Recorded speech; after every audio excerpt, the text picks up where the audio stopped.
My Quran Time ini dibawakan khas kepada anda oleh Mufas.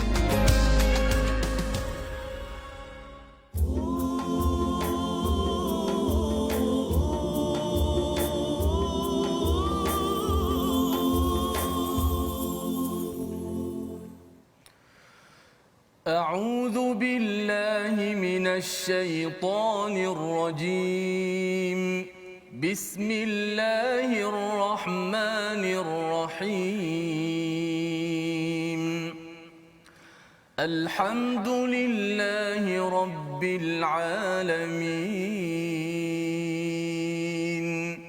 الرحمن الرحيم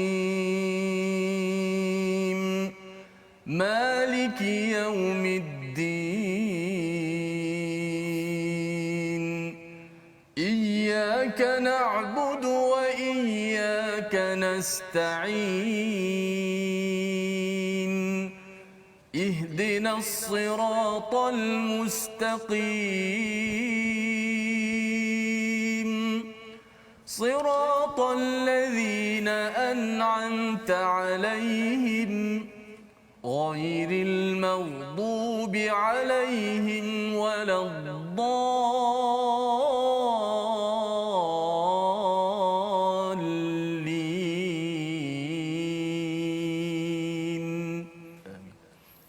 Assalamualaikum warahmatullahi wabarakatuh. Alhamdulillah wassalatu wassalamu ala Rasulillah wa ala alihi wa man wala syada la ilaha illallah syada Muhammadan abduhu wa rasuluhu. Allahumma salli ala sayidina Muhammadin wa ala alihi washabbihi ajma'in. Amma ba'du. Apa khabar tuan-tuan dan puan yang dirahmati Allah sekalian? Kita bertemu pada hari ini My Quran Time, baca faham amal, dan kita bersyukur pada Allah Subhanahu taala dalam sesi ulang kaji kita pada hari ini. Semalam kita bersama untuk mengulang kaji dan hari ini kita mengulang kaji sekali lagi dan hari ini istimewa. Satu ialah Ustaz, kita berdua sahaja. Betul. Dan berdua coklat kedua Ustaz. Okey, ini istimewa ya. Pada hari ini bersama dengan tuan-tuan sekalian untuk sama-sama kita melihat kepada isi kandungan dan lebih daripada itu dari segi bacaan yang kita ingin ulang pada hari ini. Mengulang kaji balik kembali kepada tajwid yang telah pun kita belajar dalam seminggu 2 minggu ini untuk kita aplikasikan. Ya, kita tengok satu persatu. Moga-moga Allah akan mudahkan urusan kita untuk tilawah ya, kerana aktiviti tilawah ini adalah aktiviti yang dibuat oleh Nabi Muhammad sallallahu alaihi wasallam, sehingga kan apabila Allah nyatakan pada ayat 31 wa idza tutla alaihim, ya, apabila ditilawahkan, bukannya dicakapkan oleh Nabi sallallahu alaihi wasallam tetapi ditilawahkan kepada mereka, kepada orang-orang yang musyrik ataupun mad'u, orang-orang yang disampaikan mesej. Istilah yang digunakan pada ayat 31 pada halaman 180 itu adalah tilawah, ditilawahkan. Dan ini adalah kaedah yang penting yang kita ambil dalam My Quran Time agar kita selalu mendengar tilawah daripada Ustaz Tirmizi ataupun Ustaz Tarmizi. Dalam masa yang sama ialah untuk kita sama-sama memahami isi kandungannya. Jadi pada hari ini Ustaz, apa khabar? Alhamdulillah, khabar baik ni. Hari ni rasa berdebar lain macam sikit. Biasa hari ni saya rehat. Okey. Tapi hari ini oleh kerana kita tak ada tetamu, tapi insya-Allah seperti biasa kita akan teruskan kaji tajwid kita. Dan seperti mana biasalah kita akan tadabbur ayat-ayat Allah Subhanahu Wa Taala. Kalau kita lihat Ustaz, kali ini masyarakat sekarang ni sangat meminati tentang ilmu Al-Quran sekarang. Al-Quran, betul. Mungkin juga faktor musibah, ujian dan sebagainya, manusia nak kembali kepada Al-Quran. Bahkan saya sembang dengan kawan-kawan production TV Al-Hijrah, memang rancangan Al-Quran sekarang ni mendapat tempat di hati masyarakat kita. Mungkin Ustaz boleh komen sikit kenapa jadi macam tu Ustaz? Ya, sebenarnya bila cakap tentang Al-Quran ini yang ayat 31 tadi ya, bercerita tentang walaupun ini adalah surah perang ya, surah Al-Anfal dan juga surah Taubah, analisis tentang perang, tetapi ciri orang beriman itu salah satunya ialah apabila diingatkan nama Allah gemetar, ayat 2 surah Al-Anfal, dan kalau katakan dibaca ayat-ayat Allah dia akan bertambah imannya. Jadi saya lihat sebenarnya Ustaz ya, satu ialah kita volunteer secara sukarela nak mendekati Al-Quran. Tetapi dengan COVID-19 ini Allah membuat modul khas. Modul khas semuanya berkumpul dekat rumah, kembali semula kepada Quran, back to basic. Dan ini adalah untuk memastikan isi kandungan Al-Quran ini ditilawahkan. Kalau tidak, masa untuk tilawah ni rasa macam ikut dan. Kan, kalau rasa ada, kalau tak ada, tak ada. Tetapi bila dimodulkan, dia kalau manusia buat modul ni kadang-kadang jadi, kadang-kadang tak jadi. Tapi modul Allah, bila Allah cakap wa iz yamkuru bikal ladzina kafaru liyuthbituk, ya, mereka cuba, orang-orang bukan Islam cuba untuk buat perancangan, ya. Tetapi Allah kata wallahu khairul makirin, ya. Ini kandungan daripada halaman 180 yang boleh menjadi panduan. Dan malah sebenarnya muka surat 180 ini amat menarik Ustaz ni, pasal dia menceritakan tentang perjuangan, ya. Salah satu poin perjuangan dalam surah Al-Anfal ini, pasal Al-Anfal ini cerita tentang syarat kejayaan, apakah yang menyebabkan kejayaan Badar itu sendiri. Salah satunya ialah Quran. Bila Quran sudah masuk kepada umat Islam, dia kesannya ialah umat Islam akan jadi amat kritikal untuk menegur kepada kemungkaran ataupun perkara keji, fahsyak. Itu memang automatik. Bila baca Quran saja, sedikit demi sedikit Allah akan bagi kita tak rasa, ya, tapi tiba-tiba je orang akan jadi amat sensitif kepada hak Allah dan amat sensitif kepada hak manusia. Hak diri tu dia boleh toleransi, ya. Dan inilah yang kita nak sama-sama ulang kaji balik daripada halaman 180. Kita buka dulu Ustaz ayat 26 muka surat 180 ini. Baik. Ayat 26. Baik. Ya, kemudian nanti kita nak tengok hari ni kita bincang tentang ihfa minggu ni kan. Okey, Ustaz akan cerita sikitlah di situ. Baik. Okey, terima kasih Fadil Ustaz Fazrul.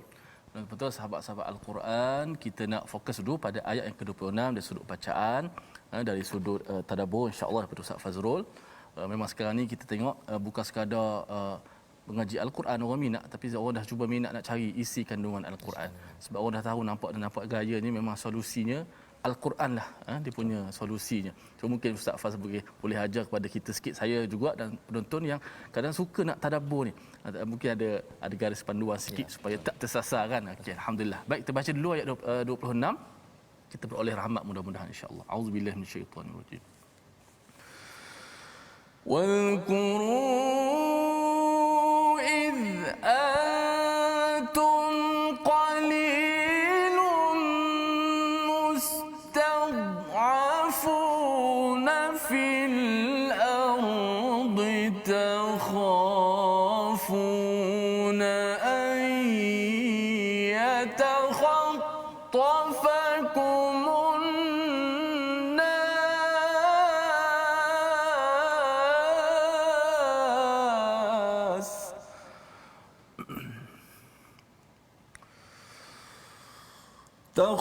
تخافون أن يتخطفكم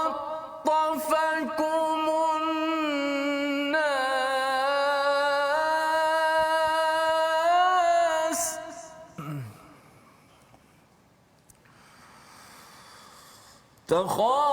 تخافون أن يتخطفكم الناس فآواكم وأيدكم بنصره ورزقكم من الطيبات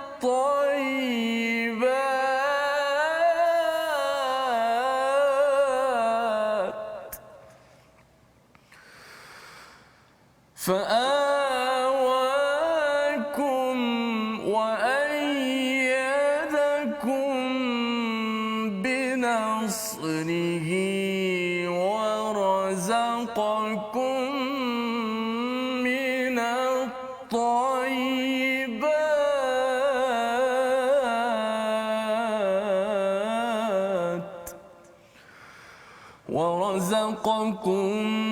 من الطيبات لعلكم تشكرون.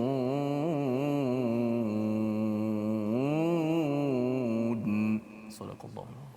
Surah Al-Azim, dan ingatlah ketika kamu para muhajirin masih sedikit tertindas di bumi Mekah dan kamu takutkan orang-orang Mekah akan menculikmu, maka dia memberi kamu tempat menetap Madinah dan dijadikannya kamu kuat dengan pertolongannya dan diberikan kamu rezeki yang baik agar kamu bersyukur. Jadi di dalam ayat ini sebenarnya bila kita tadabbur Ustaz ya, salah satu cara yang paling mudah ialah kita tanya apa mesej Allah dalam ayat ini. Allah nak cakap apa kan? Kita ambil mesej itu, kalau tuan-tuan yang tak faham bahasa Arab, tengok terjemahan bahasa Melayunya, ya, tengok satu-satu perkataan itu apa mesejnya. Walaupun tidaklah setepat bahasa Arab asalnya, tetapi itu sebagai pengenalan asas. Apa mesej, dan kemudian barulah kita tanya soalan kedua, apakah peringatan ataupun tindakan untuk saya ambil. Apa mesej? Yang kedua, tindakan. Apa peringatan atau tindakan? Okey. Peringatan tu yang kita rasa terkejut itu, yang tindakan tu apa yang kita nak buat. Ya, jadi dua soalan itu sahaja. Kalau kita cuba, ya, apa mesejnya, dan ingatlah. Itu satu mesej. Allah kata kena ingat, ya, pasal apa? Pasal perkataan itu kalau tak penting tak ada kat situ. Ya, dalam bahasa Arabnya itu wazkuru. Boleh saja dalam ayat lain, kalau kita tengok dalam ayat yang ke-30 wa id. Terus saja id. Tetapi di sini ada wazkuru. Maksudnya ini perlu diberi peringatan, sila beri peringatan. Itu mesejnya. Allah suruh saya beringat.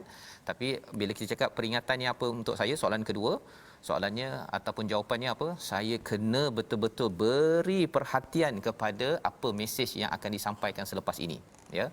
Dan kalau kita cakap apa tindakannya, saya kena tengok balik apa sebenarnya peristiwa yang berlaku dalam ayat ini. Itu kalau kita nak berinteraksi dengan Al-Quran secara asas. Dan Allah menggunakan perkataan id. Bila ada id, seperti mana yang kita belajar sebelum ini, iaitu kita kena ingat balik peristiwa yang mungkin kita tak tahu. Kita kena cari dia punya peristiwa tersebut, sama ada Allah bawakan ini nostalgia ke Mekah, muhajirin yang tertindas, yang sedikit. Dan bila Allah menggunakan iz ini juga perkara yang Nabi tak tahu. Betul. Ya, Nabi tak tahu tentang apabila Bani Israel itu ditindas sedikit. Jadi di sini sebenarnya bagi orang muhajirin baca ayat ini, dia rasa macam dulu kita ni sedikit dan lemah.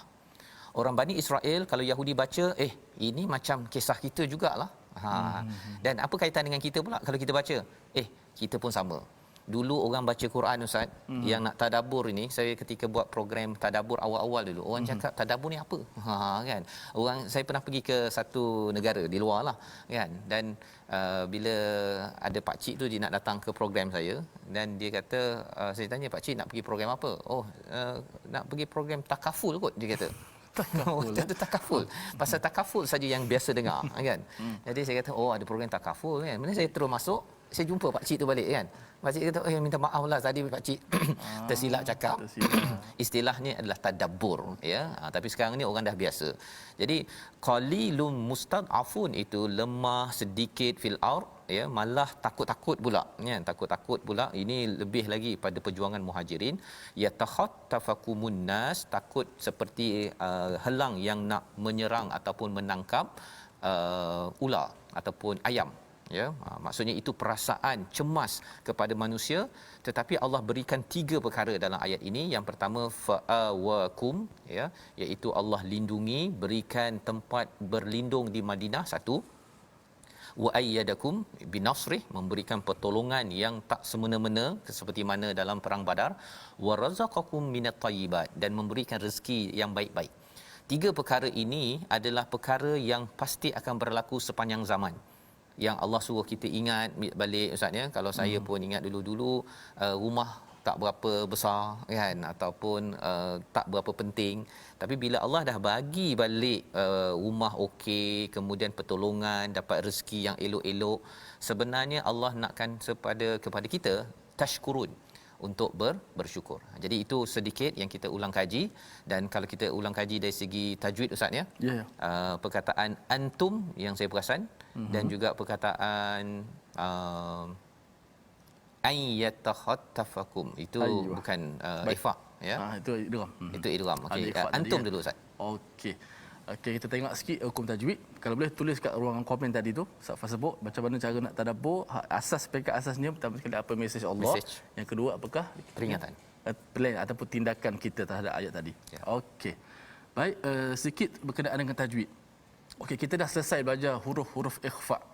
Ikhfa hakiki, dan dalam bacaan ayat 26 ni ada satu contoh daripada ikhfa hakiki, iaitu pada ayat yang ke apa nama ni? Wadhkuru id antum, nun bertemu dengan ta. Okey, kita bicara tentang apa sepanjang lama dah ni kan, 15 huruf ikhfa ni kan, tentang nun mati. Nun mati dan tanwin. Tanwin tu nun matilah, iaitu makhraj nun mati tu di hujung lidah mengena langit atas. Nun. Okey, bila nun berjumpa dengan huruf ikhfa yang 15, antaranya ada huruf ta. Dan ta ini merupakan salah satu huruf ikhfa yang paling dekat dengan nun. Paling dekat dengan nun. Sebab itu disebut dari sudut maratib tingkatan ikhfa, dia a'la, yang paling tinggi sekali. Ta, da, ta. Ta, da, ta, ta ni satu makhraj yang paling hampir dengan nun. Maka sudah pasti bunyi dia tidak sama dengan seperti nun bertemu dengan huruf ikhfa yang berada di tengah dan juga huruf ikhfa yang berada di paling bawah sekali, itu qaf dengan kaf.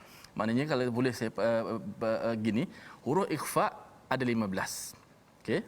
Jelas? 15 dalam himpunan rangkai kata satu jaza saddaka fathiq tatazin shazin, tak apa. Dalam 15 huruf ikhfa itu kita kena pecahkan kepada dua pula. Pecah kepada dua apa? Dalam 15 huruf ikhfa ada huruf ikhfa yang nipis, ada huruf ikhfa yang tebal. Huruf ikhfa yang tebal ada berapa? Ada 5 daripada 15 tu. Iaitu huruf pertama sad, yang kedua huruf qaf, yang ketiga huruf dad, yang keempat huruf ta, yang kelima huruf dha. Okey, maknanya huruf ikhfa 5 daripada huruf ikhfa ni huruf yang bersifat tebal, 10 lagi huruf ikhfa yang bersifat nipis. Maka dari sudut dengung ni saja dah berbeza bunyi. 5 ni tebal kerana berjumpa dengan huruf yang tebal, dan 10 lagi huruf yang nipis, maka bunyi ikhfa tu bunyi yang nipis. Seperti kita baca tadi, wadhkuru id antum. Tak boleh baca wadhkuru id antum. Tak boleh gitu. Kalau kata dengung juga, berdengung. Tak boleh antum. Sesuai dengan satu sifat dia yang nipis, dan ta tu berada pada dekat dengan nun. Hati-hati kata ulama, supaya ta ni bila dia dekat dengan nun, jangan tekan terlalu kuat pada ta ketika dengung, takut menyebabkan bunyi seperti izhar nun mati. An tak boleh. Macam kita baca an'amta alaihim. An itu memang kita jelaskan nun mati. Sini tak boleh jelaskan nun mati, sembunyikan nun mati. Sembunyi kat mana nun mati? Di sisi huruf ikhfa yang 15. Lepas.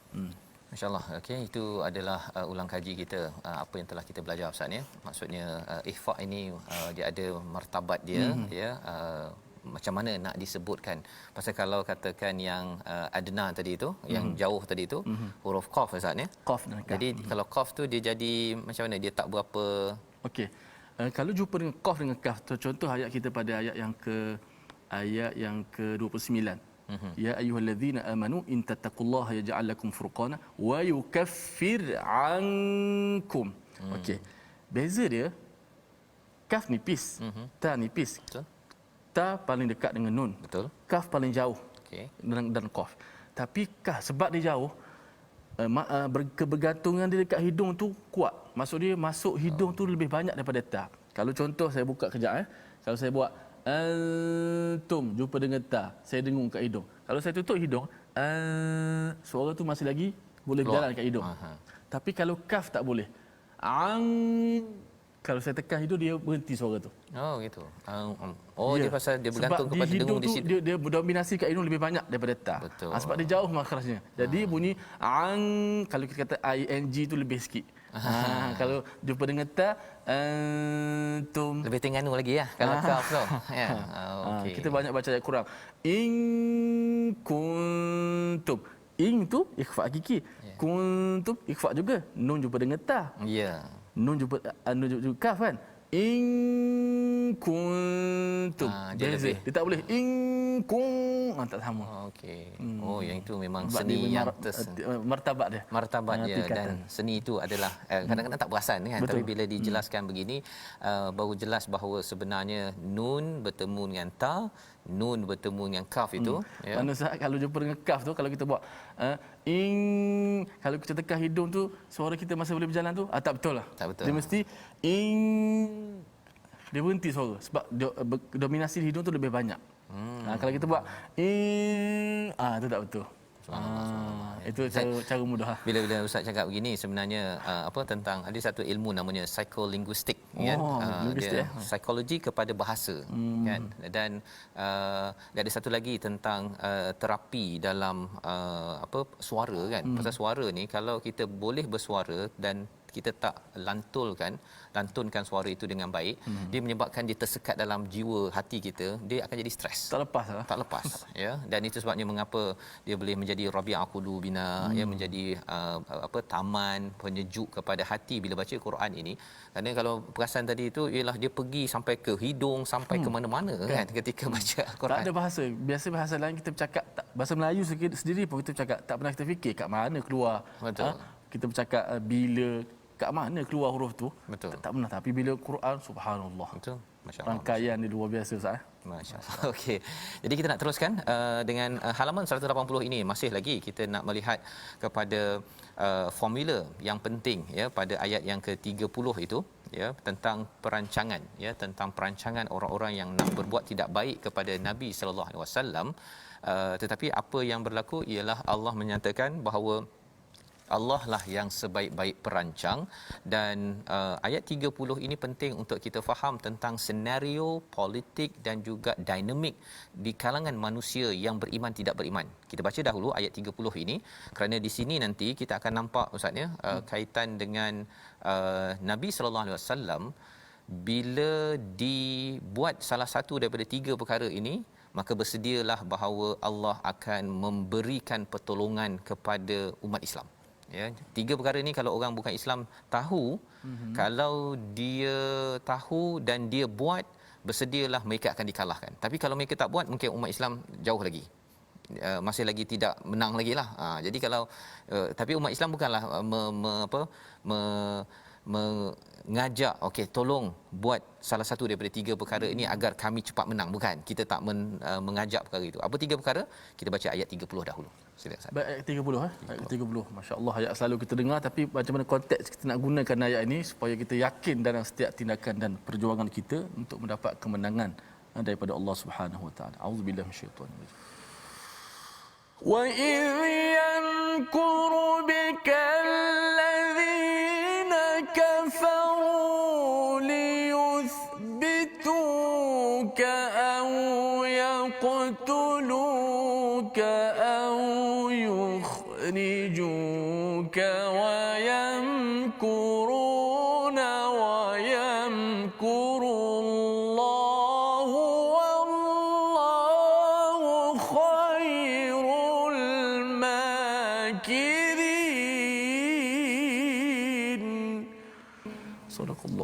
Sadaqallahul azim.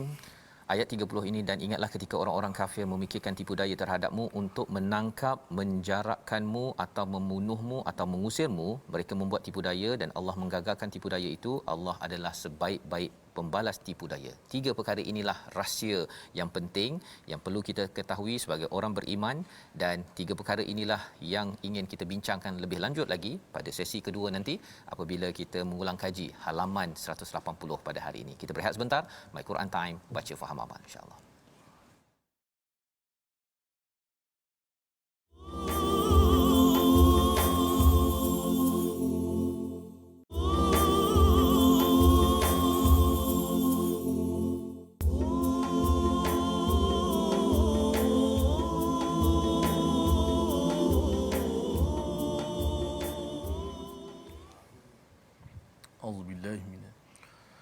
أعوذ بالله من الشيطان الرجيم. وما كان الله ليعذبهم وأنت فيهم وما كان الله ليعذبهم وأنت فيهم وما كان الله معذبهم وهم يستغفرون.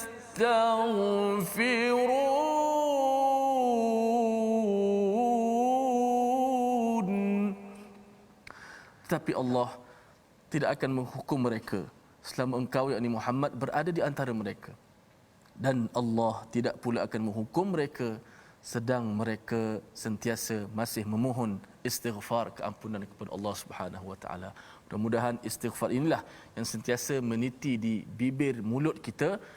Moga-moga Allah Subhanahu wa taala mengangkat wabak ini dan kita melihat muhasabah diri kita semua supaya kita sentiasa dekat kepada Allah Subhanahu wa taala. Terima kasih kepada penonton-penonton, sahabat-sahabat yang terus setia dalam My Quran Time. Kita masih lagi minggu ulang kaji hari Ahad ya Ustaz. Mungkin takut ini hari apa ni, tak dia hari Ahad iaitu minggu ulang kaji tajwid, tapi kita berdua pada hari ini kita dapat sama-sama sedikit menjawab soalan-soalan daripada penonton, bertanyakan tadi tentang apa tadabbur, bagaimana cara nak tadabbur supaya bila kita tengok ayat kita tahu apa tindakan nak buat tu. Kadang-kadang tengok ayat, oh tak nampak perang dia, nampak pisau, sebenarnya ada nilai di sebalik ayat tersebut Safas ya kan.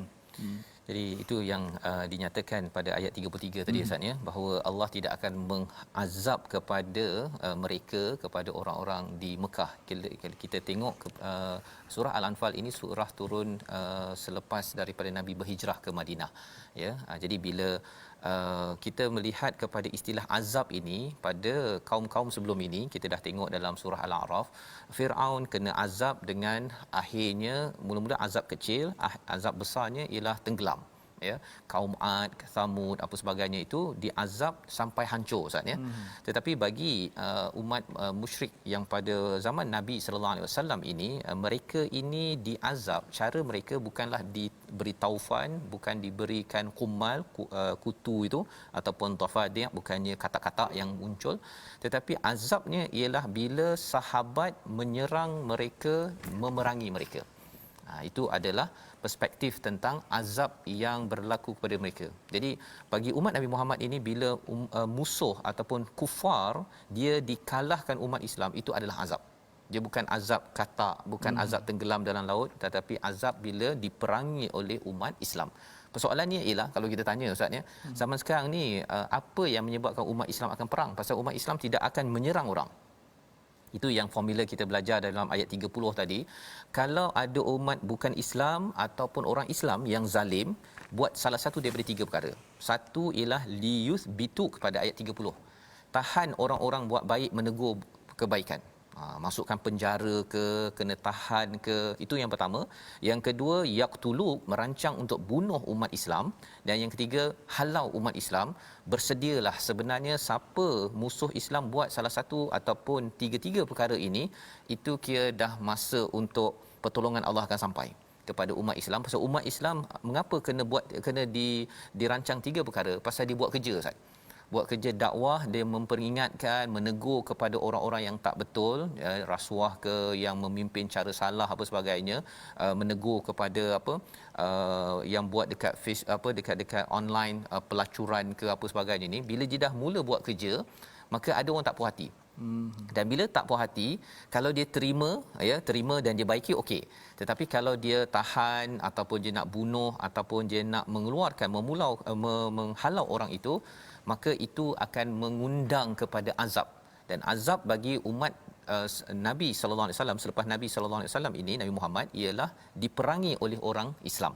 Tetapi pada ayat yang ke-33 Allah menyatakan bahawa mereka tidak akan diperangi ya lagi selagi Nabi ada dekat kawasan mereka di Mekah itu. Pasal mereka minta depan Kaabah ni pada ayat 32. Cuma bila Nabi dah pindah ke Madinah, pasal dah berhijrah kan, maksudnya apa? Maksudnya bersedia.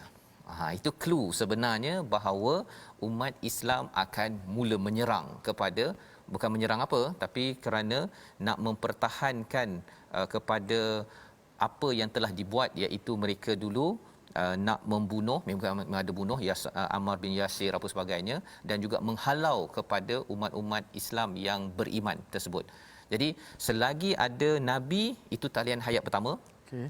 Yang kedua, orang beristighfar. Oh, mana Ustaz, kalau katakan sekarang Nabi dah tak ada. Nabi tak ada. Okey, talian hayat kita Nabi dah tak ada. Betul. Tapi Nabi tinggal sunnah. So istighfar ni juga masih lagi boleh diamalkan untuk kita kata apa, untuk kita kata dapat mengangkat bala tadi Ustaz. Itu yang sekarang ini bila cakap tentang COVID-19 ini, kita melihat ialah apa Ustaz? Ini adalah ujian yang tahap kecil. Kalau zaman Firaun itu dia ada taufan itu menyebabkan banjir menyebabkan air kotor dan taun merebak pada waktu itu ya. Dan selepas itu Nabi Musa berdoa. Ya, Nabi Musa berdoa habis dia punya bala tersebut. Sekarang ini ialah masih lagi hujan itu ada. Tetapi hujan itu adalah hujan kecil, dia tidak sampai meranapkan segala-galanya. Tanda meranapkan pada sesuatu kaum itu adalah apabila orang beriman memerangi kepada orang yang tidak beriman. Itu salah satu daripada perkara yang berlaku. Dan mengapa berlaku perkara tersebut ialah kerana orang yang tidak beriman ini dia sudah bermahara jelela, tidak mengamalkan tauhid. Sehingga kan sekarang Ustaz ya, orang disebabkan oleh pasal pelajar universiti ada hutang, dia boleh jadikan itu sebagai motivasi untuk pelacuran di online contohnya. Perkara-perkara begitu lambang betapa tidak takut kepada Tuhan itu sendiri. Dan umat Islam kita kena buat sesuatu. Tidak boleh benarkan perkara itu berlaku. Kalau tidak, kita rasa tak apalah, itu dia, bukan keluarga saya. Kalau itu berlaku, khawatir kitalah menjadi kumpulan seperti zaman Bani Israel. Ada orang tangkap ikan pada hari Sabtu, dia buat, tak apalah, saya tak kisah, saya tak buat. Padahal bila kita tak buat sesuatu, itu pun akan dihancurkan oleh Allah Subhanahu Wa Taala, diazab. Azabnya macam mana? Azabnya diperangi dan juga diberikan ujian-ujian yang pelbagai. Jadi ini mesej daripada ayat 180 yang kita nak lihat seterusnya pada halaman 181, sambungan kepada perkara ini ya. Dan kita mungkin nak baca daripada ayat yang ke 38 Ustaz, 38 untuk kita lihat sama-sama mesej tambahan kita tentang bagaimana orang-orang yang kafir itu Allah kata sila berhenti. Ya, sila Ustaz. Okey, auzubillahi minasyaitanir rajim. Qul lilladzina kafaru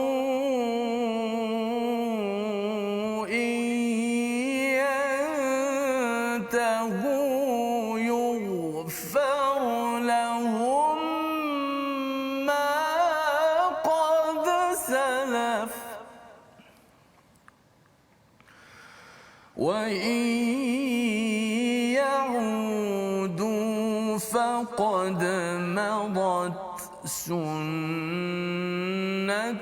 الْأَوَّلِينَ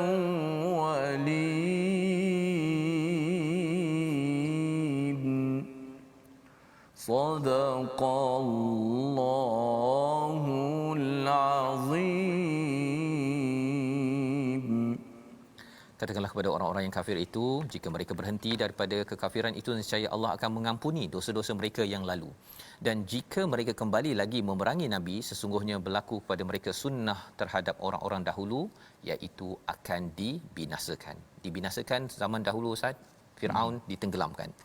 Tapi sunnah bagi zaman Nabi sallallahu alaihi wasallam ini ialah siapa memerangi orang yang membawa kebenaran, kesannya dia akan dibinasakan juga. Tapi dengan cara apa? Salah satu daripada cara pada zaman Nabi sallallahu alaihi wasallam itu Allah mengizinkan Badar berlaku dan hancur, ya, maksudnya kalah umat bukan Islam. Uhud kalah sekejap bagi umat Islam, awalnya menang Ustaz ya, tetapi lepas tu diserang kerana umat Islam pada waktu itu ditegur oleh Allah SWT. Tetapi selepas itu menang. Kerana apa? Kerana peperangan bukanlah menyerang, tetapi peperangan dalam Islam adalah melindungi daripada orang yang menyerang, yang menghalau ataupun yang merosakkan kepada kebenaran hak-hak manusia, yang lebih penting lagi hak Allah di dalam sesebuah kehidupan. Jadi mungkin Ustaz nak berkongsi sikit dari segi ayat tajwid ataupun bab tajwid dalam ayat 38. Silakan. Baik, kalau kita lihat pada ayat yang 38, yang boleh kita ambil ulang kaji sedikit berkenaan dengan ilmu tajwid ataupun huruf-huruf yang agak sukar sedikit di sini Ustaz. Ialah pada ayat 38 pada kataan terakhir tu, faqad madat sunnatul awwalin. Madat sunnatul awwalin. Di sini qiraat kita, imam kita membacanya dengan izhar. Maksud izharnya apa? Ta itu diizharkan mati tu, dijelaskan matinya. Ta bila sebut jelaskan mati kena pada makhraj ta. At kena bunyilah sifat ta. Kebetulan pula selepas huruf ta tu dah lah kena bunyi angin. Ada huruf yang berangin juga lepas tu. Oh, dia jadi termasuk sekali lah. Masuk sekali. Tu kesalahan yang biasa berlaku, dia dia memasukkan ta tu dalam sin. Macam mana? Faqad madas sunnatul awwalin. Di idgham terus. Sini tak ada idgham. Sini kita baca izhar, kena baca yang asal. Itu bacaan asal, matikan ta itu. Kena hati-hati, kena slow sikit ataupun kena jangan gopoh. Kalau gopoh dia mudah untuk kita tersilap lah. Maka kita baca faqad madat madat, jelaskan angin ta dulu baru masuk baru masuk sin. Dan ta ni beza ta dengan sin, walaupun dia ada angin, dua-dua ada angin, tapi ta dia tertahan dulu. So angin dia sikit. Kalau kita baca faqad madat sun, tu yang jadi dua-dua sin tu. Sebab ta angin dia sikit je, sebab dia tertahan suara. Yang lepas angin, tapi sin suara dan nafas lepas. So ta itu saya buat contoh begini, tahan suara dulu, putuskan suara dulu. Faqad madat tahan suara, baru lepas angin. Selesai angin ta, baru masuk sin. Faqad madat sunnatul awwalin. Sini kita baca dengan izhar. Kesalahan biasa berlaku, orang baca dengan idgham, Ustaz. Dia masukkan dalam sin sekaligus, senang. Dia kira macam malas nak mengasing-asingkan ya. Ini kalau tak berhati-hati kita akan masukkan, itu tidak tepat Ustaz ya. Tidak tepat di situ. Jadi masya-Allah ya, faqad madat baru masuk sunnatul awwalin ya. Dan menarik sebenarnya bercakap tentang faqad madat ini, iaitu maka sesungguhnya telah berlaku ya, dijelaskan kat situ berlaku apa yang telah berlaku, sunnatul awwalin, sunnah ketetapan orang-orang terdahulu. Siapa yang kita dah pun baca dalam surah Al-A'raf sebelum ini, orang seperti Firaun, kaum Ad, Samud ya, dan juga kaum-kaum sebelum ini, bila mereka ini tidak kembali kepada Allah SWT, bila diingatkan ya, mereka dah serang nabi mereka, diingatkan mereka masih lagi tidak patah balik ya, kerana ego, kerana sombong, kerana pelbagai sebab, maka Allah kata bahawa sunnah yang berlaku, ketetapan yang berlaku, orang serang agama Allah bersedia untuk dihancurkan. Ya, dihancurkan itu macam mana? Ada orang kata bahawa zaman ini tak ada dah hancur-hancur cara terbalik-terbalik Ustaz ya, tetapi sebenarnya ialah apabila umat Islam, umat yang beriman itu akan menghancurkan kepada umat yang menyerang ya. Masa mula-mula dia diserang umat Islam, dan kemudian umat Islam itu dia akan melindungi balik, dan yang menang siapa? Yang menang adalah orang yang beriman. Bantuan daripada mana? Bantuan daripada Allah Subhanahu Wa Taala. Jadi itu sebabnya jangan, bagi orang yang bukan Islam ataupun yang tak berapa sokong Islam, jangan serang orang Islam. Itu je point dia. Betul. Jangan serang. Pasal serang saja Tuhan akan sampai. Ya, Tuhan akan bantu dan akan hancurkan. Nak hidup dalam agama masing-masing itu tak ada masalah. Ya, sebagaimana kita tengok dalam tamadun di Andalusia ya, di Abbasiyah dan sebagainya, Islam di Madinah pun orang Kristian, orang Yahudi boleh hidup Ustaz ya, boleh beragama, tak ada kena kacau, kerana la ikraha fid din, tapi jangan serang. Serang saja, tadi tiga perkara tadi, sama ada tahan jail ataupun tak boleh berceramah ke apa ke. Yang kedua ialah cadang nak bunuh ataupun nak halau, bersedia. Itu sebenarnya beritahu pada Tuhan, Tuhan tolong datangkan azab. Ya, kalau umat musyrik Mekah itu dia siap berdoa lagi depan Kaabah sampai begitu sekali Ustaz ya. Dia kata kalau katakan betul sangatlah bahawa Quran ini betul, datangkan azab kepada kami. Itu doa. Pasal mereka ni memang ego tahap tinggilah ni. Jadi ini mesej ya, kalau katakan tuan-tuan berjumpa dengan kawan-kawan, kita cakap pasal kebaikan, kebenaran, jangan serang kepada orang yang bawa kebenaran. Tak suka senyap saja. Ya, tak suka senyap, tapi jangan serang. Pasal kalau serang, Tuhan akan menghantar, dan ini berlaku apabila dah di Madinah itu ataupun Mekah itu 13 tahun mereka buat macam-macam kepada orang beriman. Allah kata jangan serang, jangan berperang lagi. Tapi bila sampai Madinah, Allah mengizinkan formula yang ada dalam surah Al-Anfal ini. Jadi di sini kita ingin teruskan halaman yang ke-182. Yang ini saya serahkan pada Ustaz. Ustaz mungkin nak highlightkan mana-mana hukum tajwid di sini Ustaz. Okey. Ayat-ayat yang panjang juga pada muka surat yang ke-182 ni. Namun untuk hukum tajwid, saya nak memilih highlight pada perkataan quswa, wa hum bil udwatil quswa, pada ayat yang ke-42.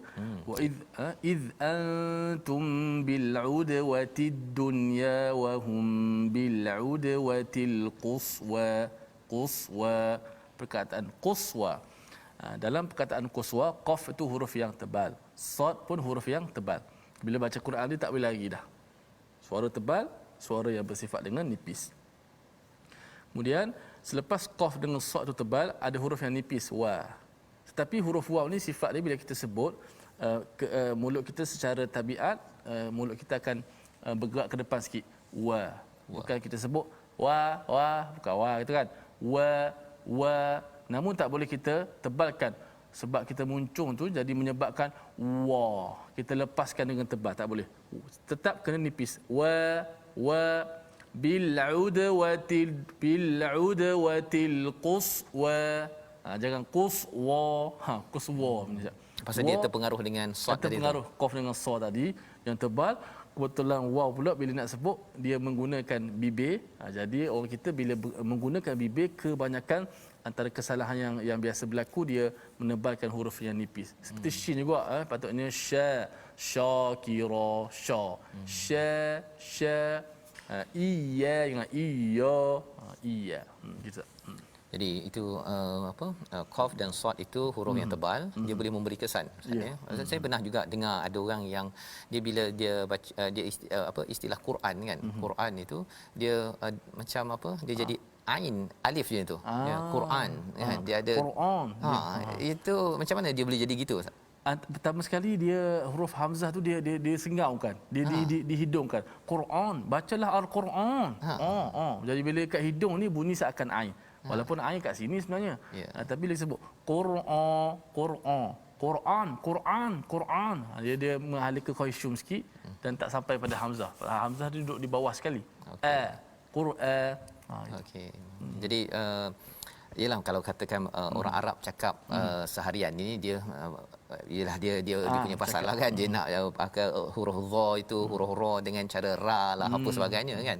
Tetapi bila bercakap tentang al-Quran ini yang Ustaz kongsikan sebentar tadi, ada disiplin Ustaz ya. Okey, kalau tidak nanti kita main quswa tu dan dia nampak macam makhraj cara baru ke ni cara baca kan. Okey, dan ini pasal ada pengaruh-pengaruh Arab sikit apa sebagainya ya, tetapi ini yang kita belajar yang tepat agar jangan sampai kita rasa macam dah lama dah baca quswa ya, nak cuba baca yang Arab sikit, lebih Arab lagi, dia jadi quswa. Tak boleh Ustaz ya? Betul. Tak boleh ya. Okey, mana tahulah kan. Pasal kadang-kadang orang bila cakap Quran dia dah rasa macam dah lama dah cakap Quran kan. Jadi Quran dia ada sengau sikit tu lebih Arab daripada Arab sendiri kan. Okey. Jadi ini adalah analisis tentang Badar.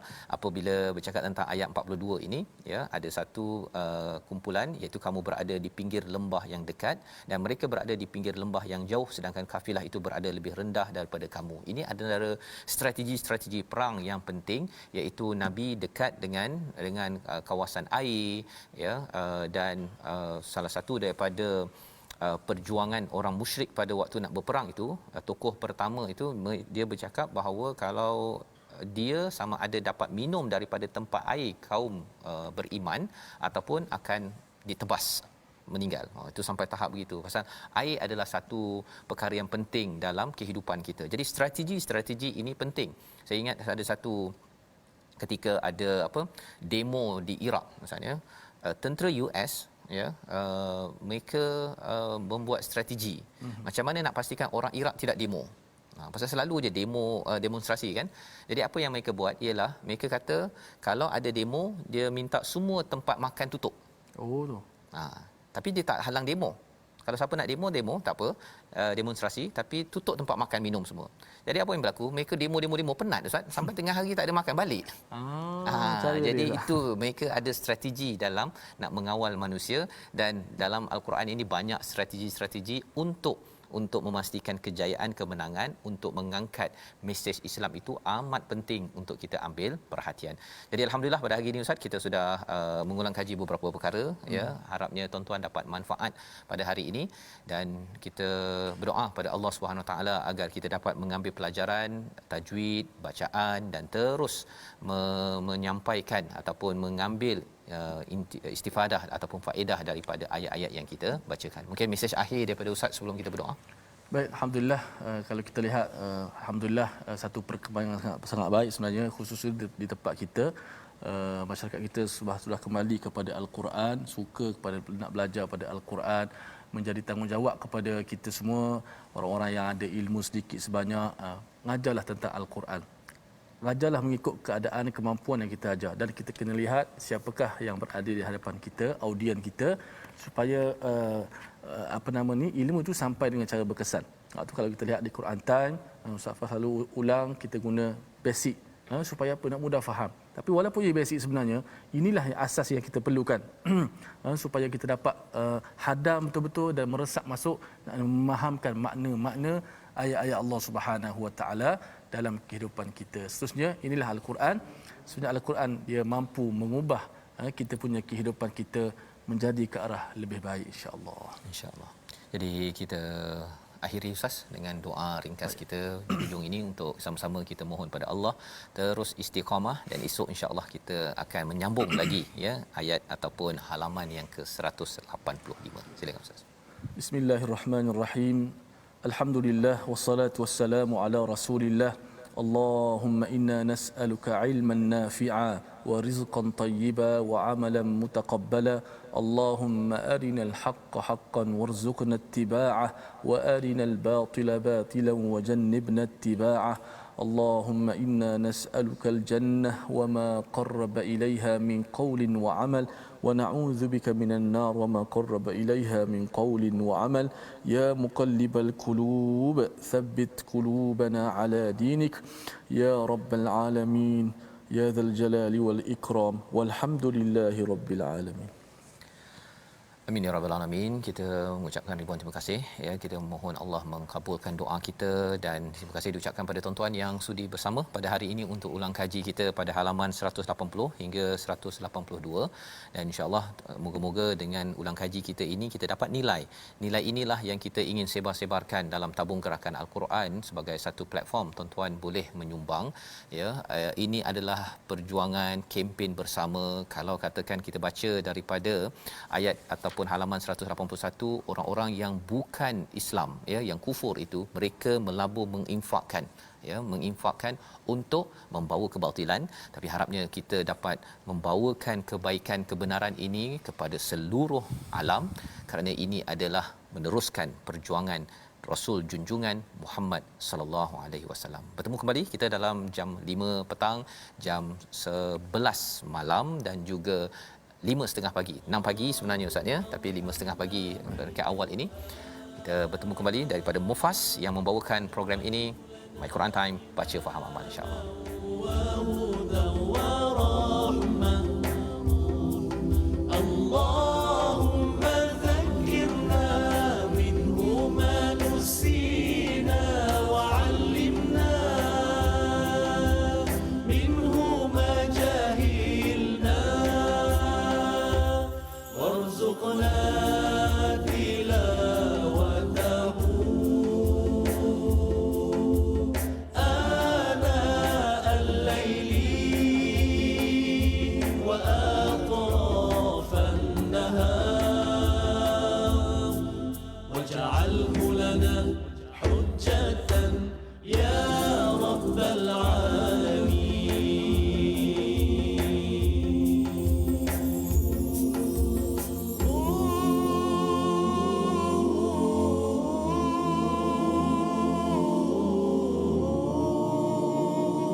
My Quran Time itu tadi dibawakan khas kepada anda oleh Mufas.